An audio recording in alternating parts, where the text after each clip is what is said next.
کابینہ کے اجلاس کے بعد مریم اورنگزیب وزیر اطلاعات بریفنگ دے رہی ہیں، جس کے اندر ایک اکنامک اور فائنینشیل چیلنجز جو اس وقت معاشی چیلنجز اور معاشی صورتحال پاکستان کے اندر موجودہ ہے، اور ہم بالکل پاکستان کی عوام بھی جانتی ہے، کیونکہ جس طرح کے حالات سے 4 سال ہم سب گزرے ہیں بطور قوم، وہ بھی آپ سب کے سامنے ہے، لیکن اس کے اوپر ایک ڈیٹیلڈ بریفنگ جو وزیر فائنانس ہیں انہوں نے دی کابینہ کو اور ان کے ڈپارٹمنٹ نے دی، وہ اس کے اوپر تفصیل ابھی آپ کو بتائیں گے۔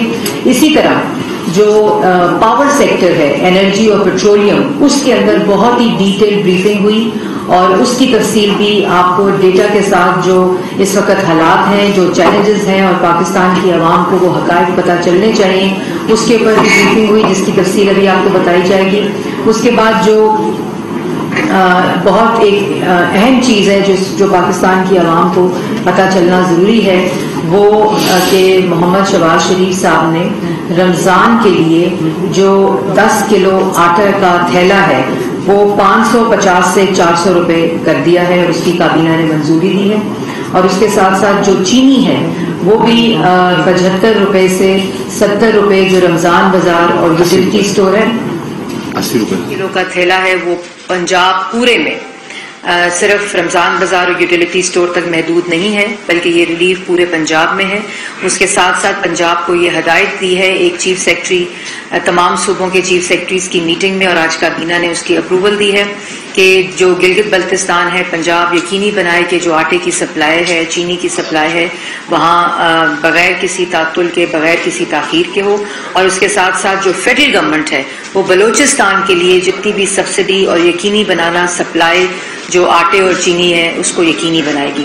تو یہ پاکستان کی عوام کے لیے ایک رمضان کے مہینے میں ایک ریلیف ہے، اور اس کی مانیٹرنگ جو ہے وہ چیف سیکرٹری صوبے تو کر ہی رہے ہیں، صوبے اپنی سطح کے اوپر، لیکن اس کی جو اوور آل مانیٹرنگ ہے وہ وزیر اعظم شہباز شریف صاحب خود کر رہے ہیں۔ اس کے ساتھ ساتھ انہوں نے ہدایت جاری کی ہے کہ صوبائی لیول پہ بھی اور فیڈرل لیول کے اوپر بھی مانیٹرنگ پرائس میکنزم کی کمیٹیز بن چکی ہیں، اور ان کی وہ ہر 2 دن کے بعد خود بریفنگ لیں گے، اور جو یہ ریلیف ہے اس کے پورا کا پورا جو فائدہ ٹرانسفر ہوگا وہ پاکستان کی عوام کو جہاں یہ نہیں ڈائریکٹ سبسڈی کا ان کو فائدہ ہوگا، وہاں جو بھی لوگ اس میں ملوث ہوں گے ان کا پوری طرح ان کے خلاف کارروائی کی جائے گی، تاکہ اس کا زیادہ سے زیادہ فائدہ پاکستان کی عوام حاصل کر سکے۔ میں آپ کو باقی چیزوں کے اوپر تفصیل بتاؤں گی، اس سے پہلے میں مفتاح اسماعیل صاحب سے درخواست کروں گی کہ وہ معاشی صورتحال، معاشی چیلنجز اور پاور سیکٹر کے چیلنجز سے حقائق سے پاکستان کی عوام کو اور آپ کو آگاہ کریں۔ شکریہ پریس کلب میں تمام بھائیوں اور بہنوں کا، اور ہم یہاں پہ آتے رہتے تھے پریس کانفرنسز کرنے کے لیے اپوزیشن کے زمانے میں، مجھے بڑی خوشی ہوئی ہے کہ میری بہن مجھے آج پہلی بریفنگ پہ یہاں لے کر آئی ہے۔ یہ اتنی سی بات کر دوں جو چینی اور آٹے کی جو کنسیشنری ہے، یہ صوبے اس کو فنڈ کر رہے ہیں، تو جو پنجاب کی مریم بات کر رہی ہے پنجاب حکومت پیسے دے رہی ہے۔ آزاد کشمیر کو بہرحال پنجاب حکومت کو شہباز شریف صاحب نے ہدایت کری کہ وہ گفٹ دے دیں آٹا اور چینی کا، تو وہ پنجاب حکومت دے گی۔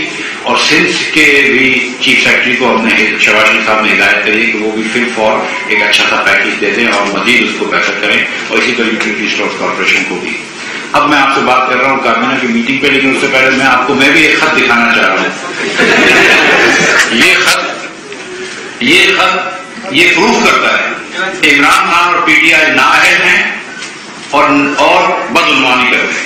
یہ خط یہ پروف کرتا ہے، لیکن میں یہ چھپا کے نہیں دکھاؤں گا، میں آپ کو یہ سامنے دکھا رہا ہوں، اور میں آپ کو اب یہ خط اور یہ پورا پڑھ کے سناؤں گا، اور پھر اس کے بعد یہ یہاں پہ رکھا ہوگا، جس کو یہ کاپی چاہیے وہ دیکھ سکتا ہے۔ میں اس کو جیب میں ڈال کے گھر نہیں لے کے جاؤں گا، میں اس کو جیب میں ڈال کے گھر نہیں لے جاؤں گا، خالی صفحے کو یہ پرنٹڈ بھی ہے۔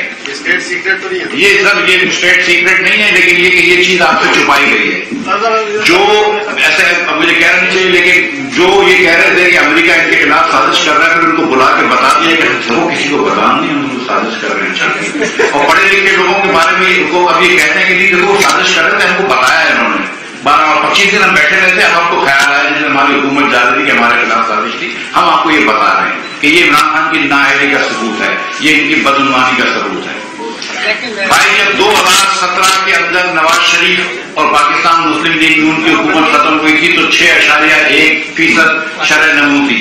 ترقی کی رفتار 6.1% تھی. خان صاحب نے آتے سال پہلے سال 1.9% کری. اس کا سہرا جناب اسد عمر صاحب کے اوپر جاتا ہے. جس سال انہوں نے پاکستان کی تاریخ رقم کری اور 9.1% بجٹ ڈیفیسٹ کیا. ایک مہینے پہلے انہوں نے کہا تھا کہ 7.1 ارب روپیہ ہوگا اور پھر 9.1 ارب روپیہ ڈیفیسٹ ہوا جو تاریخ کا سب سے زیادہ ڈیفیسٹ تھا. آج اسد عمر صاحب یہ بتا رہے ہیں ہم کو کہ معیشت اچھی ہے یا بری ہے, تو اسد عمر صاحب کو ذرا سوچنا چاہیے کہ ان کے ایک سال میں جب ان کے وزیر اعظم نے ان کو نکالا تھا تو بجٹ ڈیفیسٹ کیا تھا 9.1% اور شرح نمو ہو گئی تھی 1.9%. اگلے سال شرح نمو ہوئی تھی -1% اور اس سال بھی ورلڈ بینک کہتا ہے کہ 4% ہوگی. جب ہم چھوڑ کے گئے تھے تو 6.1% چھوڑ کے گئے تھے. ہم مہنگائی چھوڑ کے گئے تھے 3.9% پہ. مارچ کے مہینے میں مہنگائی 12.7% ہے. سی پی آئی کنزیومر پرائس انڈیکس, اگر میں ایس پی آئی دیکھوں سینسٹیو پرائس انڈیکس, یہ 51 وہ چیزیں ہوتی ہیں جو اشیاء فروٹ و نوش ہوتی ہیں جو ہمارے لیے ضروری ہے زندہ رہنے کے لیے, اس میں اس وقت مہنگائی 17.3% ہے. اور پاکستان کی تاریخ کو آپ جا کے دیکھ لیں کہ ہمیشہ اربن ایریاز میں, شہری علاقوں میں تھوڑی سی کھانے پینے کی چیزیں مہنگی زیادہ ہوتی تھی بنسبت دیہی علاقوں میں. خان صاحب نے اس کو بھی الٹ کر دیا اور دیہی علاقوں کی مہنگائی زیادہ ہو گئی ہے. اور فوڈ انفلیشن 2.3% میں ہم چھوڑ کے گئے تھے. 2.3% پہ وہ بھی اس سال میں 10.2% ہو گیا اور اس مارچ کے مہینے میں 14% ہے. تو یہ خان صاحب کر کے گئے. فسکل ڈیفیسٹ کی بات کرتے ہیں, بجٹ ڈیفیسٹ کی بات کرتے ہیں. بجٹ ڈیفیسٹ ہمارا مسلم لیگ نون کے 5 سالوں میں 1600 ارب روپے تھا اوسط بجٹ ڈیفیسٹ. صرف اس سال مسلم یہ عمران خان کا بجٹ ڈیفیسٹ 5600 ارب روپیہ ہو رہا ہے. انہوں نے تخمینہ کیا تھا, آئی ایم ایف وہ وعدے وہی کیے تھے کہ 3990 ارب روپے ہوگا, لیکن اب ہو رہا ہے 5600 ارب روپے. یہ معیشت مجھے وہ دیکھے گئے جس کے اندر میں کوشش کروں گا اس کو کم کرنے کی, لیکن اس وقت ٹو بی ایگزیکٹ 5575 ارب روپے کا ڈیفیسٹ لے کے چھوڑ دی جا رہے ہیں. اس کے بعد ٹیکس کلیکشن دیکھ لیجیے تو جہاں 11.1% پہ چھوڑ کے گئے تھے وہ 9.1% پہ آ گئے. ہم نے قرض جب چھوڑا تھا تو قرض اس وقت 24,952.9 ارب روپے تھا. آج نہیں دسمبر 31 کو 42,745 ارب روپے. اور ان 3.25 سالوں میں اگر آج تک گنوں تو خان صاحب نے 20,000 ارب روپے سے زیادہ قرض لیا ہے 3.25 سال میں. اب اس کو کمپیئر کریں کہ 71 سالوں میں پہلے وزیر اعظم تھے پاکستان کے شہید لیاقت علی خان, ان سے لے کر تمام الیکٹڈ وزیر اعظم کے بعد جو کیئر ٹیکر وزیر اعظم آئے تھے ناصر الملک صاحب, ان کی تمام حکومتوں نے جو قرض لیا تھا وہ 25,000 ارب تھا 71 سالوں میں. اور عمران خان نے اکیلے نے 4.25 سالوں میں 20,000 ارب روپے کا قرض لیا ہے اور پھر بھاشن بھی دیتے ہیں کہ قرض کم ہونا چاہیے. اس کے بعد سالانہ ایوریج کیا ہے کہ مسلم لیگ نون 2,000 ارب روپے قرض دے دی سالانہ, اور اس کے اندر ہم نے 11,300 میگا واٹ پاور پلانٹ لگا کے چلایا اور اس کے علاوہ 12-13,000 میگا واٹ اور لگا. ہم نے پاکستان بھر میں سڑکوں کا جال بچھایا. ہم نے 130 ارب روپے تو کم از کم دیامیر بادشاہ کی زمین خریدنے کے لیے دیا. ہم نے ہائر ایجوکیشن کا بجٹ ڈبل کر دیا. ہم نے بس کا ڈبل بجٹ 3 گنا کر دیا. یہ سب کرنے کے بعد ہم نے 2,000 ارب روپے اوسطاً قرض لیا. خان صاحب 5,500 ارب روپیہ اوسطاً قرض لے رہے ہیں اور میں نہیں جانتا کہ انہوں نے ایک اینٹ بھی لگائی ہے. صرف ان کا خرچہ تختیوں پہ ہوا ہے. جو نواز شریف کی تختی نکالی ہے اور عمران خان نے تختی ڈالی ہے, جو شہباز شریف کی تختی نکالی ہے اور گلزار صاحب نے تختیاں ڈالی ہیں. یہ تختیوں کے خرچے پہ انہوں نے یہ کام کر دیا. اس کے بعد یہ کہتے ہیں کہ ہمارا قرض اس لیے بڑھ گیا کہ ہم کا روپیہ ڈی ویلیو ہو گیا. آپ کو یاد ہے پہلے خان صاحب کیا کرتے تھے کہ 1 روپیہ ڈی ویلیو ہوتا ہے تو 100 ارب روپیہ قرضہ بڑھ جاتا ہے. خان صاحب کے زمانے کے اندر ایسے میں آپ کو یاد دلا دوں کہ 70 روپیہ ڈی ویلیو ہوا. 122 پہ ان کو ملا تھا, 179 پہ یہ چھوڑ کے گئے تو 68 روپیہ. سوری, تو پبلک ایکسٹرنل ڈیٹ ڈالرز کے اندر ہم 75 ارب ڈالر چھوڑ کے گئے تھے. 71 سالوں میں پاکستان نے جو ایکیومولیٹڈ ڈیٹ تھی وہ 75 ارب کری, یعنی اوسطاً سال میں 1 ارب ڈالر ہم دیتے تھے پاکستان قرض لیتا تھا. خان صاحب نے ان 3 سالوں میں 27 ارب ڈالر قرض لے لیا. 3 سالوں میں 27 9 ارب روپیہ لے لے. تو جہاں 1 ارب ڈالر سال کا لے رہے تھے 71 سال میں, خان صاحب نے قرض ڈالر میں قرض لینے کی رفتار کو 900% سے بڑھایا ہے اور 9 ارب ڈالر تقریباً لون دیا ہے. 2 کروڑ لوگ نواز شریف کے زمانے میں فتح غربت سے اوپر آئے تھے. 7.5 کروڑ لوگ غریب تھے جب نواز شریف چھوڑ کے گئے. شاہد عباسی جب چھوڑ کے گئے تو 5.5 کروڑ لوگ غریب فتح غربت کے نیچے رہ گئے. غریب تو اور بھی ہوتے ہیں لیکن یہ مفلسی میں تھے. ان 5.5 کروڑ لوگ جو مفلس میں تھے اس کی تعداد کو 2 کروڑ لوگ عمران خان نے بڑھا دیے اور 7.5 کروڑ لوگ پھر لے آئے. آج 1 کروڑ 35 لاکھ بچہ جو مفلسی میں رہ رہا ہے اور جس کے پاس رات کو کھانا نہیں ہوگا وہ عمران خان کی ناقص پالیسیوں کی وجہ سے اس حال پہ پہنچا ہے, جو تعلیم نہیں دے سکتا ہے. خان صاحب تعلیم کی بات کرتے تھے, 10 میں سے 1 پاکستان دنیا کا بچہ جو ہے جو تعلیم نہیں کر پا رہا وہ پاکستانی ہے. تقریباً آدھے بچے جو ہمارے سیکنڈری اسکول جا سکتے ہیں وہ سیکنڈری اسکول نہیں جا رہے جو اس عمر کے ہیں. اور خان صاحب نے 1 اسکول نہیں بنائی. خان صاحب نے 1 PHU میں کام نہیں کرا. 1300 PHU شہباز شریف نے پنجاب میں بنائے تھے. 1300 PHU انہوں نے 1 PHU میں کام نہیں کرا. وہ کہتے تھے کہ ہم کرنٹ اکاؤنٹ ڈیفیسٹ کم کرنے جائیں گے اور ٹریڈ ڈیفیسٹ کم کریں گے. اور ابھی بھی کہہ رہے ہیں اسد عمر صاحب کہ ہم نے ایکسپورٹ بڑھائی ہے. ایکسپورٹ بڑھی ہے بالکل, اس میں کوئی ڈاؤٹ نہیں. اس کا پرائس افیکٹ بھی ہے. 6,000 روپے کی جو کاٹن ہوتی تھی بیل وہ آج 18 سے کیا بلکہ 20,000 روپے کی بیل ہو گئی ہے. تو ظاہر ہے کہ آپ کی چیزیں بھی مہنگی ہو گئی ہیں, تو اس لیے ایکسپورٹ بڑھی ہے. مگر ایکسپورٹ سے ڈبل اسپیڈ پہ امپورٹ بڑھ رہی ہے. امپورٹ پچھلے سال سے 50 گنا زیادہ بڑھ رہی ہے. پاکستان اس وقت اس سال تاریخ رقم کرے گا. پاکستان تاریخ رقم کرے گا اپنی اور 75 بلین ڈالرز کی 75 ارب ڈالر کی امپورٹ کرے گا اور ایکسپورٹ اس کے سامنے صرف 30 ارب ڈالر کا ہوگا. ہر ایکسپورٹ کے $1 کے سامنے ہم کو $2.5 کی امپورٹ کرنی پڑ رہی ہے. اور ہم ریمیٹنس بھی ملا لیں, سب کچھ ملا لیں تو کرنٹ اکاؤنٹ ڈیفیسٹ جو ہے وہ ہم ایکسپیکٹ کر رہے ہیں $20 ارب کا. خان صاحب ایک چیز پہ اپنی تعریف کرتے تھے کہ مسلم لیگ نون کرنٹ اکاؤنٹ ڈیفیسٹ زیادہ چھوڑ کے گئی تھی اور وہ بات درست ہے. سی پیک کی وجہ سے جو مشینری پلانٹس مشینری آ رہی تھی اس کی وجہ سے یہ زیادہ تھا. لیکن خان صاحب نے وہ چیز بھی زیادہ کر دی, نہ 6% گروتھ دی, نہ 3% پہ انفلیشن رکھا, نہ چیزیں سستی کری, ڈالر بھی ڈی ویلیو کر دیا اور کرنٹ اکاؤنٹ ڈیفیسٹ جو ہے وہ بھی $20 کی اسپیڈ پہ دیا ہے. تو شہباز شریف کی اب ذمہ داری ہے کہ اس معیشت کو انشاءاللہ ٹھیک کریں گے اور کریں گے ہم انشاءاللہ ضرور کر کے دکھائیں گے آپ کو. لیکن یہ خان صاحب کے حقائق ہیں. اور آخری میں یہ بات بھی کرتا چلوں کہ پچھلے ہفتے آخر ہفتے میں $10.8 بلین ہمارے بین الاقوامی ریزرو سے بین الاقوامی ذخائر کی جو ٹوٹل تھی وہ $10.8 بلین تھی. اور اسد عمر صاحب نے بھی ٹویٹ کیا ہے, صحیح کیا ہے کہ $5 بلین وہ پچھلے مہینے میں کم ہوئے. ان کا یہ خیال ہے کہ وہ اس لیے کم ہوئے کہ ہم نے نو کانفیڈنس موومنٹ روشن کر دی. تو بھائی کہ چائنا سے تو پہلے سے ادھار تھا, وہ تو واپس آپ نے لیا تو واپس کرنا تھا, تو اس سے نو کانفیڈنس کا کیا تعلق ہے. دیگر جو آپ کو پیمنٹس کرنی تھی, کیا کرنٹ اکاؤنٹ ڈیفیسٹ ہماری وجہ سے ہو رہا ہے؟ کیا پاکستان میں امپورٹ زیادہ ہماری وجہ سے ہوا ہے؟ کیا پاکستان پرائس افیکٹس کے حساب سے ایکسپورٹ نہیں کر پایا, یہ ہماری وجہ سے ہوا ہے؟ تو مطلب آپ ضرور ہم پہ تنقید کریں, ضرور نکتہ چینی کریں, لاجک کے ساتھ بھی کریں, جھوٹ کے ساتھ بھی کریں, وہ کرتے ہیں, لیکن ایسی بات نہ کریں جس پہ لوگ آپ کی تمسخر اڑائیں. تو یہ میرا مشورہ ہے. پرائم منسٹر صاحب کو اور کابینہ کو آج فیکٹری فائنانس نے, میں نے یہ بات کرنے کے بعد فیکٹری فائنانس نے ایک بریفنگ دی ہے جس کے اندر 2-3 چیزیں بتائی گئی ہیں. IMF سے ہم نے وعدہ کیا تھا کہ پرائمری ڈیفیسٹ جو ہوگا وہ ہمارا, اور شروع میں انہوں نے کہا تھا کہ پرائمری سرپلس ہوگا, سال کے شروع میں کہا تھا $25 بلین کا.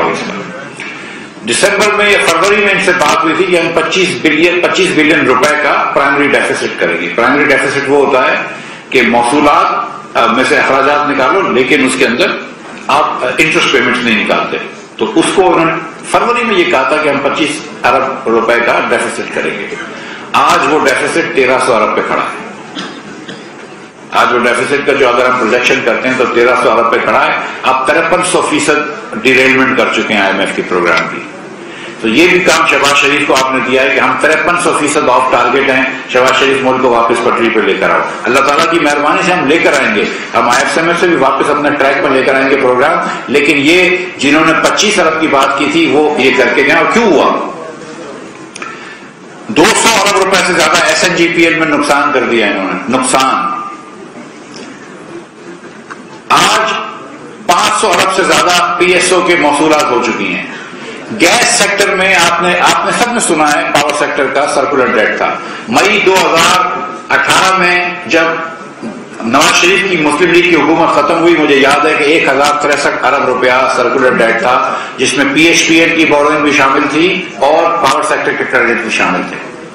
آج وہ 2500 ارب روپے کے لگ بھگ برابر ہے, 2400 کچھ ارب روپے کے. لیکن گیس سیکٹر کا کوئی سرکولر ڈیٹ نہیں تھا. آج پریزنٹیشن میں بتایا گیا ہے شہباز شریف صاحب کو اور کابینہ کو کہ گیس سیکٹر میں 1.5 ٹریلین روپے یعنی کہ 1500 ارب روپے سے زیادہ کا گیس سیکٹر کے اندر بھی سرکولر ڈیٹ کھڑا کر دیا ہے. 200 سے زیادہ ارب روپیہ کا نقصان صرف SNGPL کر چکی ہے LNG غلط پرائز بیچنے پہ. LNG لے کر گیس بیچ دی ہے سستی گیس اور 200 ارب روپے کا نقصان کر چکی ہے. وہ بھی شاید ہم کو اس میں سے پیسے دینے پڑیں گے تاکہ SNGPL کو لکوڈ کر سکیں. ہمیں PSO کو بھی پیسے دینے پڑیں گے تاکہ وہ بھی لکوڈ رہے. جو انہوں نے یہ پیٹرول سستا کیا تھا اور کوئی مہربانی نہیں ہوتی پیٹرول سستا کرنے میں. خان صاحب اپنی جیب سے نہیں دے رہے تھے, بنی گالا کے محلوں سے یہ پیسے نہیں آ رہے تھے. ہمارے پیسے ہیں, ہمارے پیسے ہم اپنے آپ کو دے رہے ہوتے ہیں. رائٹ, حکومت پاکستان کے پیسے ہیں, پاکستانی عوام کے پیسے ہیں. بلکہ جو پیٹرول یوز کرتے ہیں وہ تھوڑے سے صاحب حیثیت زیادہ ہوتے ہیں بلکہ جو پیٹرول نہیں یوز کرتے اتنا. میں آپ کو مثال دیتا ہوں کہ میرے پاس ایک لینڈ کروزر کی گاڑی ہے, میں اس میں 80 لیٹر پیٹرول بھرواتا ہوں. جب 80 لیٹر پیٹرول بھرواتا ہوں تو اس کے اوپر اس وقت حکومت جو ہے وہ 1680 روپے مجھے سبسڈی دیتی ہے. مجھ کو 1680 روپے سبسڈی دیتی ہے. جو اوسطاً پاکستانی ہے اس کی تنخواہ 30 سے 40 ہزار روپے ہے. وہ 30 سے 40 ہزار روپے تنخواہ دار آدمی جو ہے وہ مفتاح اسماعیل کو 1680 روپے کی سبسڈی دے رہا ہے. یہ اس وقت حالت کری گئی ہے. 51 روپے 52 پیسے جو ہے اس وقت ڈیزل پہ نقصان ہے. 51 روپے 52 پیسے. تو جب ایک کمپنی اپنی ٹرانسپورٹ بیچتی ہے کراچی سے اسلام آباد اور 1000 لیٹر استعمال ہوتا ہے تو اس کمپنی کو, اس فیکٹری کو, اس کارخانے کو 50,000 روپے کی سبسڈی پاکستانی اوسطاً بزنس مین, پاکستانی ایک انسان کر رہا ہے, اوسط انکم والا انسان کر رہا ہے. یہ خان صاحب گئے تھے ہمارے لیے بارودی سرنگ لگا کے.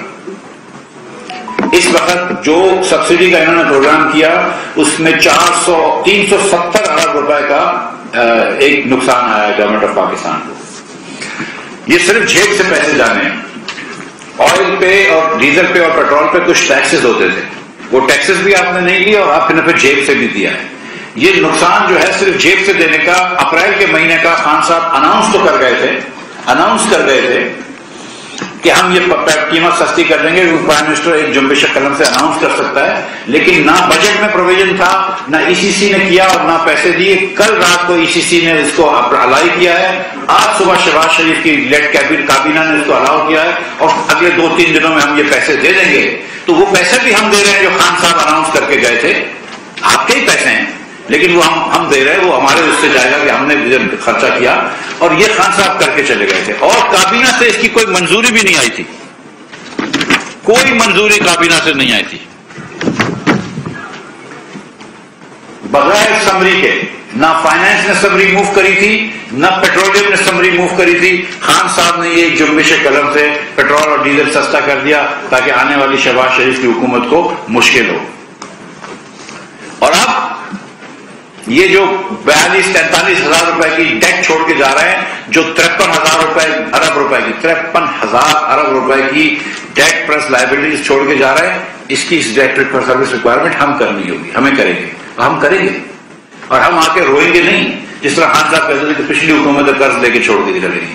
کیونکہ جتنا خان صاحب نے قرض چھوڑا تو سب پچھلی حکومتوں کا حساب برابر کر دیا. ایک پیسہ انہوں نے کبھی قرض کا واپس نہیں کیا, صرف قرض بڑھایا ہے. $1 انہوں نے واپس نہیں کیا, صرف ڈالر بڑھایا ہے. وہ کس کو واپس کرنا کہتے تھے یہ بھی بتا دوں کہ 22 مارچ کو $2 بلین چائنا کو ڈیو تھے. وہ چائنا کے پاس گیا, بولا اس کو ری رول کر دو, تو چائنا نے ری رول کر دیا. تو وہ چائنا کے ری رول کو بولتے ہیں دیکھو ہم نے 2 بلین واپس کیے. بھائی تم نے کہاں واپس کیا؟ انہوں نے ری رول کر دیا ہے, انہوں نے آپ کے قرض کی لمٹ ایکسٹینڈ کر دی ہے. مگر وہ بس سچائی کا انہوں نے بہت عرصے پہلے ساتھ چھوڑ دیا ہے پی ٹی آئی والوں نے. جب کارکردگی ایسی ہو تو سچائی کا ساتھ چھوڑنا ہے.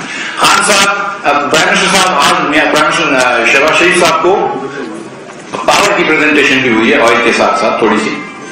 تو پاور پلانٹس کے اندر میں آپ کو بتا دوں کہ اس وقت 7,500 میگا واٹ پاور پلانٹس بند رکھے ہوئے ہیں.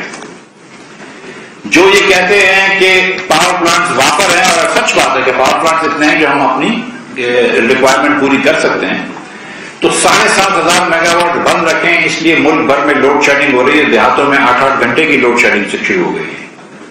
اور کیوں بند ہے یہ بھی بتا دوں. 5,500 میگا واٹ اس لیے بند ہے کہ نہ ادھر فیول ہے, نہ ادھر کوئلہ ہے, نہ LNG ہے, نہ فرنس آئل ہے, نہ مینٹیننس. نہ 5,500 تو صرف پیسوں کی کمی سے, سرکولر ڈیٹ کی وجہ سے یا فیول کی کمی سے 5,000 میگا واٹ بڑھے ہوئے ہیں. اور 2,000 میگا واٹ اس لیے بند رکھے ہوئے ہیں کہ وہاں مینٹیننس نہیں ہوئی, وہاں مرمت نہیں ہوئی. اور یہ بات سب کو پتا ہے کہ جب جنوری دسمبر میں بجلی کی کھپت کم ہوتی ہے تو اس وقت آپ پلانٹ مینٹیننس کر لیتے ہیں. یہ پلانٹس کے اندر مینٹیننس کرنا ضروری ہے, ہائی لیول پلانٹس ہوتے ہیں. تو آپ دسمبر جنوری کے اندر پلانٹس کی اینوئل ٹرن اراؤنڈ ہوتا ہے, اس کی آپ مینٹیننس کر لیتے ہیں.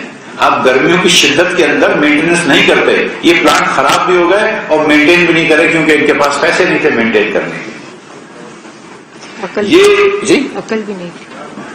ہاں, یہ بات تو میں کیا آدمی بولے, میں آپ کو سچ بتاؤں کہ میں اکثر ہی سوچتا رہتا ہوں کہ یہ بدعنوان زیادہ حکومت تھی کہ نااہل زیادہ حکومت تھی. مجھے آج تک سمجھ میں نہیں آیا کہ ان کی نااہلی زیادہ تھی یا بدعنوانی زیادہ تھی, لیکن سلام ہے ان کی نااہلی پہ. میں آپ کو بتا رہا ہوں کہ یہ روزے میں اس سے زیادہ میں کچھ بولنا نہیں چاہ رہا ہوں, لیکن سلام ہے ان کی نااہلی پہ. مطلب جو آپ یہ دیکھیں, میں آپ کو یہ پرائم منسٹر صاحب نے ایک انکوائری بھی دی ہے, آج ایک انکوائری کری ہے کہ یہ جو یوریا فرٹیلائزر اسمگل ہو گیا ہے, یہ کیوں اسمگل ہوا ہے.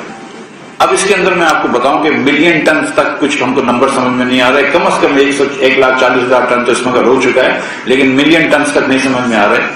پاکستان حکومت جو ہے وہ 3,000 روپے پر MMBTU گیس خریدتی ہے, 3,000 روپے, بلکہ کچھ تو $29 کی خریدی تو وہ 6,000 روپے کی خریدی ہے. ہم وہ گیس اپنی $30 کی گیس خریدی تھی, ہم اپنی یوریا کی کمپنیوں کو $2 سے کم میں دے دیں. آپ $30 کی گیس لے رہے ہیں آپ کے پیسوں سے, اور ہم بیچ رہے ہیں $2 سے کم میں. اور ہم اس لیے بیچ رہے ہیں کہ وہ سستی یوریا بنائیں, سستی کھاد بنا کے ہمارے کسان کو دیں. ٹھیک ہے, دنیا بھر میں یہ $800 پر ٹن کی یوریا ہوتی ہے, پاکستان میں ہم اپنے کسان کو $200 پر ٹن کی دیتے ہیں, یا دینی چاہیے. 6-8 مہینے پہلے اتنی یوریا تھی کہ ہماری کمپنیوں نے حکومت کو لکھا کہ ہم کو ایکسپورٹ کی اجازت دو, اور یہ حکومت کا صحیح فیصلہ تھا کہ ایکسپورٹ کی اجازت نہیں دینی چاہیے تھی, کیونکہ ہم نے سستی گیس دی ہے تو یہ یوریا ہمارے کسان کو ملنی چاہیے. اس کسان کو آپ سستا یوریا دیں گے تو وہ آپ کو سستی یہ گندم دے گا. ان لوگوں نے یہ اسمگل کروا دی, یہ سینٹرل ایشیا تک اسمگل ہو گئی, یہ ایران تک اسمگل ہو گئی. یہ یوریا ان کو پتا نہیں ہے کدھر چلے گئی. جو چیز $800 کی تھی, جو 200 کی یہاں ملنی چاہیے تھی, جس کے اندر ہم نے $30 کی گیس خرید کے $2 کی گیس دی ہے, وہ چیز اسمگل کروا دی. یہ ان کی نااہلی ہے, لیکن یہ اتنی بڑی صرف نااہلی نہیں ہو سکتی, آپ سب کو بھی پتہ ہے. تو پرائم منسٹر صاحب نے آج حکم دیا ہے کہ انشاءاللہ تعالیٰ ایک فل فور کمیشن بنائیں گے اور اس کی انکوائری کریں گے, اور اس کی انکوائری کمیشن کی رپورٹ بھی آپ کے سامنے رکھیں گے کہ کس کس نے بدعنوانی کری ہے, کس کس نے نااہلی کری. اور یہ پہلی مرتبہ نہیں ہوا ہے, پچھلے سال گندم ایکسپورٹ کروا دیا, اسمگل کروا دیا پاکستانی گندم, اور یہ FIA کی رپورٹ میں آ چکا ہے, اس زمانے کی FIA کی رپورٹ میں آ چکا ہے کہ ان چکیوں کو گندم دیا ہے جو چلتی نہیں ہے. ان کو 1,000 ٹن 2,000 ٹن گندم دے دیا آپ نے جو کبھی چلی نہیں ہے, جن کا بجلی کا بل 0 تھا, اور وہ صرف گندم لیا اور انہوں نے بارڈر کے پار بھیج دیا ہے. ہم یہاں پہ سستی کھاد دیتے ہیں, سستا پانی دیتے ہیں ہمارے کسان کو, تاکہ وہ بیچارہ آپ کو سستا گندم دے سکے. وہ سستا گندم دیتا ہے, آپ اس کو اسمگل کروا لیتے ہیں. ہمارے کسان کو بھی نہ فائدہ ہوا, نہ ہمارے صارف کو فائدہ ہوا, پاکستان گھاٹے میں رہ گیا. اس لیے یہ حکومت اس نہج پہ آئی ہے کہ آج رات کو مجھے IMF جانا پڑے گا, اور وہ پروگرام جو شوکت طرین صاحب اور عمران خان صاحب IMF سے نیگوشیٹ کر کے آئے تھے مگر پھر مکر گئے، اور اپنے جاتے جاتے عمران خان صاحب نے، اور مجھے پتا ہے کہ اس میں سچی بات یہ ہے کہ شوکت طرین صاحب کا اس میں ہاتھ نہیں تھا، جاتے جاتے عمران خان صاحب نے اپنے دوستوں کو ایک اور ایمنسٹی دے دی. آپ یاد ہے کتنی ایمنسٹی کے خلاف ہوتے تھے، ایک جاتے جاتے ایک اور ایمنسٹی بھی دے کے چلے گئے، اور بھی بڑے تحفے تحائف بانٹ کے چلے گئے. تو وہ آج مجھے IMF جانا ہے اور ان کے پاس جاؤں گا، اور انشاءاللہ تعالی یہ بحال کروائیں گے ہم. پرائم منسٹر صاحب نے مجھے جو حکم دیے ہیں کہ ہم لوگوں کے اوپر کم سے کم بوجھ ڈالیں انشاءاللہ، اور کوئی طریقہ ایسا نکالے کہ IMF کا پروگرام بحال ہو جائے، جس سے انشاءاللہ تعالی، اور میں یہ سمجھتا ہوں سچی بات ہے کہ اس وقت ایک دو دن سے جو روپیہ ڈی ویلیو ہو رہا ہے اس کی کوئی ضرورت نہیں ہے، مارکیٹ کے ایسے کوئی فنڈامنٹل نہیں ہے. میں بہت ہی زیادہ کانفیڈنٹ ہوں، مجھے بڑا یقین ہے اللہ تعالیٰ کی ذات سے، اللہ تعالیٰ کا فضل ہوگا انشاءاللہ تعالیٰ. تو ہم IMF سے یہ پروگرام بحال کریں گے. جو حکومت کو اپنا پٹھا کسنا ہوگا، بیلٹ ٹائٹننگ کرنی ہوگی، حکومت میں کریں گے. جہاں پہ کچھ PhD وغیرہ کے اندر کمی کرنی ہوگی وہ کریں گے، لیکن IMF کا پروگرام بحال کریں گے. بجٹ ڈسپلن واپس لے کر آئیں گے انشاءاللہ. ایک بہتر بجٹ آپ کو دیں گے، عوام دوست بجٹ بھی دیں گے، ترقی دوست بجٹ بھی دیں گے، لیکن اس سے انشاءاللہ تعالیٰ ذرائع مبادلہ کے ذخائر بڑھیں گے. تو مجھے کوئی اللہ کی ذات سے امید لگتی ہے کہ اب روپیہ جو ہے وہ مزید سلائڈ نہیں ہوگا انشاءاللہ، روپیہ مستحکم رہے گا. اور ساتھ ساتھ مجھے یہ بھی امید ہے اللہ تعالیٰ کی ذات سے کہ پاکستانی مارکیٹوں کے اندر بھی اچھائی آئے گی. اور اب آپ دیکھیے گا کہ جو بیٹر مینجمنٹ سے ہم کر سکتے ہیں وہ کریں گے. انفلیشن کو بھی انشاءاللہ کم کریں گے ہم روپے کو کنٹرول کرنے کے ساتھ ساتھ. تو انشاءاللہ، اور یہ شہباز شریف کیونکہ بہتر ایڈمنسٹریشن دکھائیں گے تو یہ سب چیزیں اچھی ہو جائیں گی، اور انشاءاللہ یہ آرگینک بھی اچھی ہو جائیں گی. بہت شکریہ. سردار خان، ایک منٹ، دو ایجنڈا آئٹمز رہتے ہیں. اس کے ساتھ ساتھ جی اگلا جو کابینہ نے آج ایک جو ریٹیفیکیشن کی ہے، وہ اس سے پہلے جی ایک کمیٹی ایگزٹ کنٹرول لسٹ جو قائم کی ہے کابینہ نے، اور اس کے اندر میں یہ بھی آپ کو تفصیل بتاتی چلوں کہ یہ ایک، کیونکہ ان کے جو ابھی پروپیگنڈا سیل ہے وہ ایکٹیو ہو جائے گا. جو پچھلی کمیٹی تھی وہ 22 دسمبر 2020 کو بنائی گئی، اور اس کے اندر خاص طور پر شہزاد اکبر صاحب جن کو لایا گیا اور ان کو پرائم منسٹر اکاؤنٹیبلٹی کا اور ایسٹ کا وہ بنایا گیا مشیر اور پتہ نہیں وزیر، اور ویسے وہ وزیر اعظم خود تھے کیونکہ وہ تمام ان کے احکامات کے اوپر عمل کرتے تھے. اور جس قسم کا سیاسی انتقام، کاغذ لہرا لہرا کے جو بدبودار احتساب پچھلے 4 سال میں ہوا، اور جو الزام لگا اس الزام کے مجرم ملزم عمران خان صاحب نے وہ تمام الزامات، وہ تمام کام خود کیے. اور ہر الزام جب کورٹ میں گیا اور اس کورٹ میں کہیں بھی کوئی الزام ثابت نہیں ہوا. تمام لوگوں کو بیلز ملی، جو انہوں نے آتے ہی نیب نیازی گٹھ جوڑ کے ذریعے انہوں نے لوگوں کو جیلوں میں ڈالا، گرفتاریاں کی، سزائے موت کی چکیوں میں رکھا، سیاسی مخالفین کے خلاف ایک پوری مہم چلائی، پارلیمنٹ کے خلاف چلائی، میڈیا کے خلاف چلائی، سرکاری افسران کے خلاف چلائی، اور جو سرمایہ کار تھے ملک میں، کاروباری حضرات تھے، کارپوریٹ سیکٹر سے تعلق رکھنے والے جو ملک کی ترقی میں اپنا حصہ ڈالتے ہیں، ان سب کو نیب نیازی گٹھ جوڑ کی نظر کیا. اور یہ وہی ایگزٹ کنٹرول لسٹ کی کمیٹی ہے جو 22 دسمبر 2020 کو اس کام کے لیے بنائی گئی، خاص طور پہ اس مقصد کے لیے بنائی گئی. کبھی واچ لسٹ کا سہارا لیا گیا، کبھی سٹاپ لسٹ کا سہارا لیا گیا، کبھی ECL کا سہارا لیا گیا. اور ECL ایک کابینہ کے ذریعے ایک پورا پروسیس ہے، لیکن سٹاپ لسٹ، واچ لسٹ صرف عمران خان صاحب کے حکم پر چلتی رہی. نام آتے رہے، نام جاتے رہے، اس کے پیچھے صرف عمران خان صاحب کا حکم تھا. اسی طرح یہ ایک اس پورے کو ریویو کرنے کے لیے، اس پوری کی اوور ہالنگ کرنے کے لیے کہ آئندہ اس قانون کو استعمال کرتے ہوئے کوئی سیاسی مخالفین کے خلاف اس کو استعمال نہ کرے، کوئی ان لوگوں کے خلاف استعمال نہ کرے جن بے گناہوں کو انہوں نے جیلوں میں ڈالا، چاہے وہ کاروباری حضرات ہوں، چاہے وہ سرکاری افسران ہوں. اور اس نیب کے خوف کی وجہ سے ایک بریفنگ ہمیں پاور سیکٹر نے دی وزیر اعظم کو، اور وہاں ایک سینئر افسر نے خود کہا جب یہ تمام اعداد و شمار جو بھی مفتاح اسماعیل صاحب نے آپ کو بتائے ہیں کہ 27 پاور پلانٹس بند پڑے ہیں، 5,500 ایندھن نہ ہونے کی وجہ سے، فیول نہ ہونے کی وجہ سے، باقی 2,500 مینٹیننس کی وجہ سے، تو وزیر اعظم نے سوال کیا کہ کیا کر رہے تھے آپ لوگ، کیا کام کر رہے تھے؟ تو انہوں نے کہا ایک ہی جملہ تھا، انہوں نے کہا نیب کے خوف سے ہم نے 4 سال کوئی کام نہیں کیا، اور اس وجہ سے جو پاکستان کی عوام کا نقصان ہوا، جس کا خمیازہ آج آپ لوگ ہم لوگ بھگت رہے ہیں، تو وہ تو کیا ہے، کورٹوں سے آرڈر لے رہے ہیں کہ ہمیں اسٹاپ لسٹ سے نکالا جائے، وہی اسٹاپ لسٹ جو ان کے ہاتھوں کی بنائی ہوئی تھی، یہ مکافات عمل ہے، وہی واچ لسٹ جو ان کے ہاتھوں کی بنائی ہوئی تھی، وہی ECL جس پہ انہوں نے سیاسی مخالفین کو ڈالا، اور اس کے اندر جو انہوں نے ممبرشپ کی، لیکن اب ایک ٹرانسپیرنٹ کمیٹی بنائی گئی ہے، اور آپ کو جس طرح پتا ہے کہ اعظم نذیر طارڑ صاحب جو منسٹر فار لا ہیں اس کو چیئر کریں گے، اور اس کے اندر سید نوید قمر صاحب منسٹر فار کامرس ہیں، mister Asad Mahmood minister for communication, Sardar Ayaz صادق جو ابھی ان کا پورٹ فولیو ڈیسائیڈ ہونا ہے، آج اس کی بھی نوٹیفیکیشن ہو جائے گی، وہ اس کے اندر موجود ہیں، جو اس کے رول ٹرمز آف ریفرنس بن گئے ہیں، جو ECL کے رولز اور قانون کی ایک پوری اوور آل ریویو کر کے کیبنٹ کو پیش کریں گے، اور کہاں کہاں اس قانون کو استعمال کیا جاتا رہا اس کے اوپر پوری ایک بریفنگ دیں گے۔ یہ ایجنڈا آئٹم بھی آج ہوا ہے، اور میرے خیال میں ایک بہت ہی جلد 3 دنوں کے اندر اندر اس کمیٹی کو کابینہ کو رپورٹ دینے کا کہا گیا ہے۔ اور ایک اور چیز جو ہے وہ پوسٹنگ ہے، appointment of director general FIA، جس طرح پہلے نیب کو استعمال کیا گیا، اس کے بعد ایسٹ ریکوری یونٹ کو استعمال کیا گیا، جب نیب کے اندر سے کچھ نئی چیز ملی، کوئی کسی قسم کی کوئی مس یوز آف اتھارٹی، جو یہ الزام لگاتے رہے، کرپشن کا الزام، جو کہ سارے الزام ان پر لگتے ہیں، اگر یہ ECL پہ نام آنا چاہیے، اسٹاپ لسٹ پہ آنا چاہیے، اور اگر واچ لسٹ پہ آنا چاہیے، تو پوری کی پوری کابینہ جو پچھلی حکومت کی تھی آج ECL پہ ہونی چاہیے تھی، جو بریف کیس اٹھا کر کورٹوں سے آرڈر لے کر اپنی وطن واپسی کی تیاریاں کر رہے ہیں۔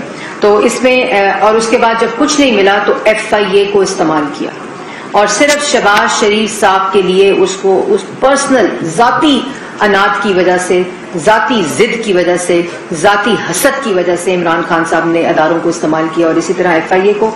تو اس میں جو DG ڈائریکٹر جنرل کی پوسٹنگ ہے، اس میں محمد طاہر رائے صاحب کو اپوائنٹ کیا گیا ہے ڈائریکٹر جنرل FIA۔ تو یہ تھے تمام وہ نکات جو آج کی کابینہ کی بریفنگ کے تھے۔ آپ نے مفتاح اسماعیل صاحب سے اگر کوئی سوال کرنا ہے تو پہلے وہ کر لیں، میں آپ کے پاس یہیں رہوں گی، تو میں بعد میں سوالوں کے جواب دوں گی۔ سردار کا نیازی صاحب، چیئرمین صاحب۔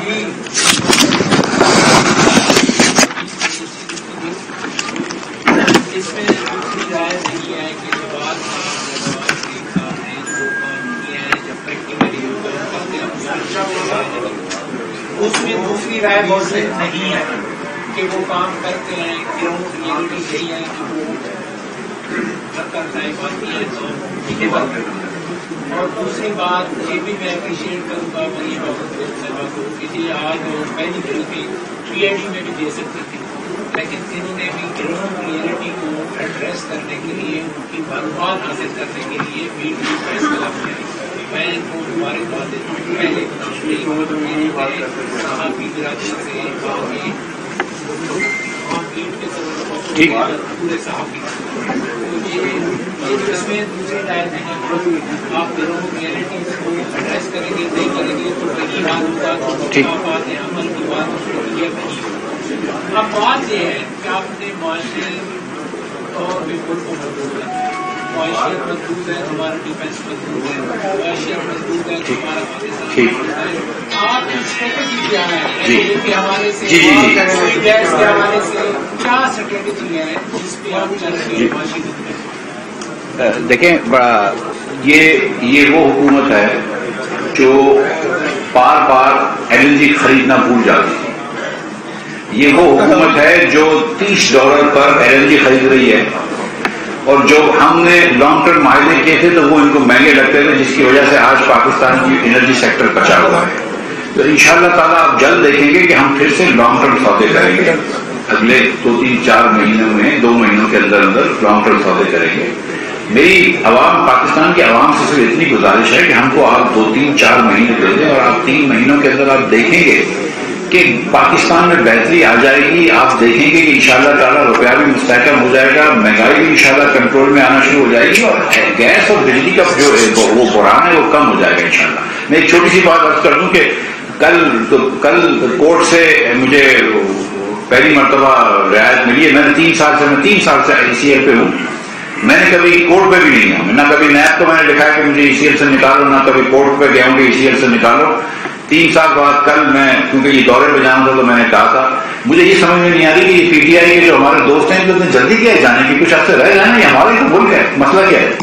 صدیق ساجد صاحب ایک منٹ، صدیق ساجد صاحب صاحب یہ فرمائیے صاحب نے جو اپنی جو ایک تعداد و شمار پیش کیے ہیں، لگتا ہے کہ ابھی آپ نئے ہیں، شاید کنفیوز ہیں خود بھی کہ یہ جو پچھلے 3 ساڑھے 3 سال میں ہوا کوئی صورتحال آپ کی سمجھ میں نہیں آ رہی، تو پھر وہ جو 5.4 والا فگر یہ رپورٹ کرتے رہے آخری سال میں PTI والے، وہ انہوں نے کہاں سے لیا؟ کیونکہ آپ کے پاس بھی فگر ہے۔ ایک منٹ، اور دوسرا سوال یہ ہے کہ کیا آپ اس چیز میں بڑا اہم سوال ہے کہ کیا آپ یہ پیٹرول اور ڈیزل کی جو قیمت ہے وہ بجٹ تک کہیں گے جب اس کو رکھیں گے؟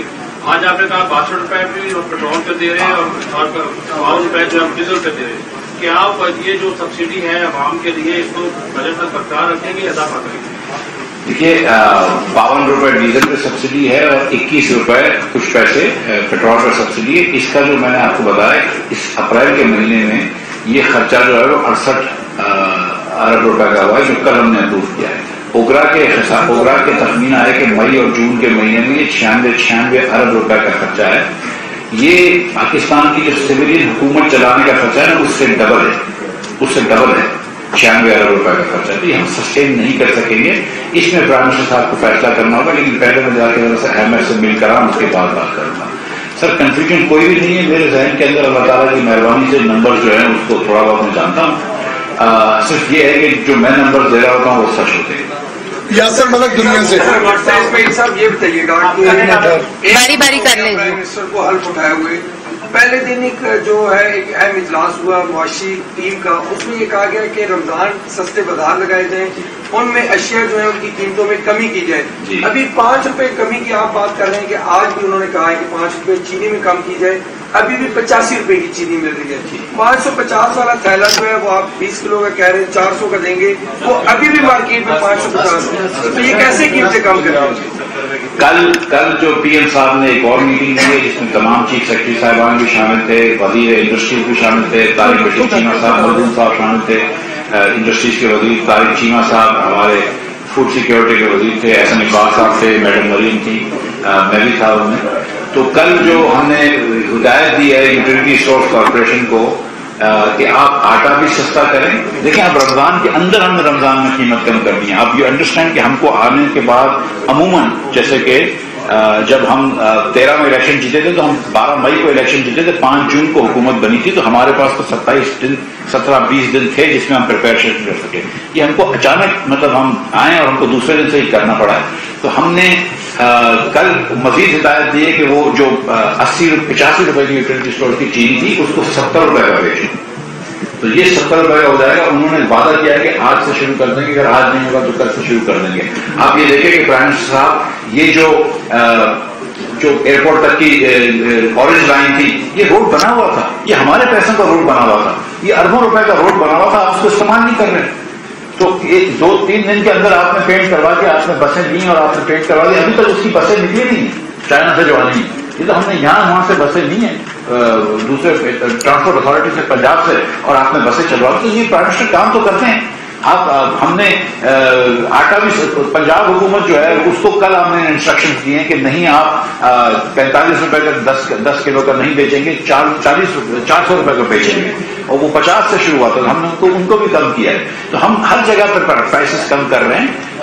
گھی کے اندر یوٹیلیٹی اسٹورز کارپوریشن کو پرائم منسٹر صاحب کا انسٹرکشن ہے کہ 205 روپے کی رعایت کریں، 205 روپے کی گھی کے اوپر رعایت کر رہے ہیں۔ آپ گھی دیکھ لیجیے کہ یوٹیلیٹی اسٹورز کارپوریشن کتنا ہو رہا ہے، اور انہوں نے کہا کہ اگر پیسے ختم ہو جائیں گے تو پرائم صاحب نے مجھے ہدایت کی کہ آپ جن کو پیسے نہیں ختم ہونے دیجیے گا یوٹیلیٹی اسٹورز کارپوریشن کو دیجیے گا زیادہ۔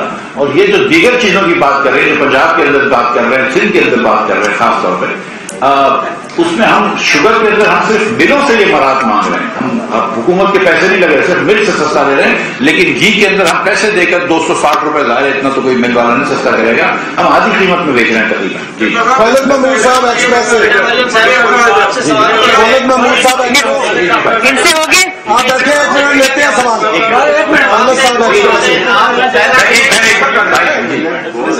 میرا انٹرویو کروا دیں پہلے خالد محمود ایکسپریس سے۔